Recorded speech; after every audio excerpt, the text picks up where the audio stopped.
Hi guys! Naghahanda tayo ngayon ng ating fruity. Ayan. Ito yung ating hinahanda guys.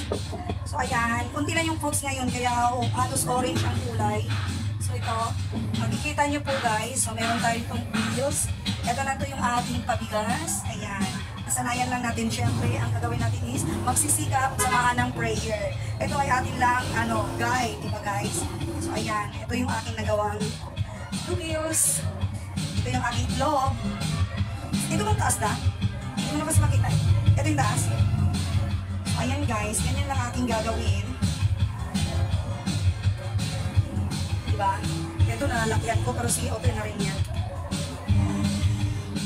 Yung mga malalaking sa likod. So, ayan. Ganito lang ako every year guys. Nasaan ko lang, nasanayan ko lang. Kasi parang ang sarap lang ng pakiramdam. Pero syempre, hindi tayo lang maaasa dito. Kailangan natin magsikap. Kasamahan natin ang prayer, Lord. Kasi lahat naman alam naman natin lahat is para kay Lord, di ba? Kaya pasensya na kayo, maingay na talaga dito sa amin kasi lahat ng kapitbahay ay nagpapasounds na. Hindi ko na maiwasan yung sounds talaga. Kaya yan, siguro naririnig nyo pa rin naman ako. So, ganun lang siya ang aking ginagawa every year. Ito lang po talaga ang aking nasanayan. And my happiness. Kailangan nakaharap ka lang. Ganun lang siya guys. O, di ba? Ba't parang kulang siya? 1, 2, 3, 4, 5, 6, 7, 8, 9, 10, 11. Ba't 11 lang kulang siya? Sabi ko magkulang pa yung bills. Eh, marami akong naigawang bills kasi nga, bilang na bilang ko to. Tapos biglang magkukulang.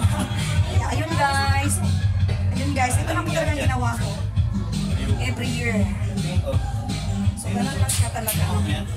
Nagawa ko every year. So, ayan. So, ito lang po guys. Pakita ko sa inyo. Wait. So, ayan. Ito yung ating mga pag-fruity.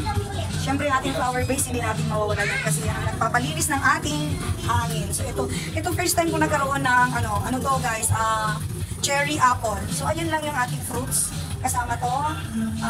Kasi gusto ko sa fruits, yung nakakain talaga siya after Christmas, after New Year. Kasi meron kasing iba, for display lang, ako gusto ko, yung madudukot ng mga anak ko at makakain. So ito lang yung aking prosperity bowl. Yun ang tinatawag na prosperity bowl.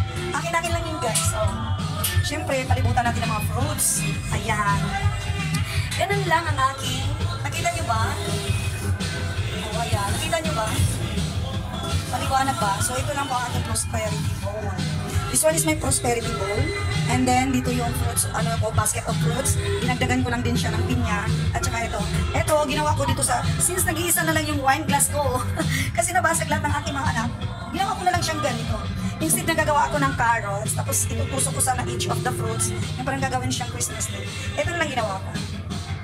Sharan! Diba? Sharan, yan lang po ang aking mga ka-fruity. Yan, God bless everyone. Happy New Year! Nakagawa na tayo ng fruit salad. Ay, buko salad pala. Ito, buko salad. Yan ang gawa natin. Tapos meron na tayong pansit. At meron na rin tayong, open mo lang ito eh.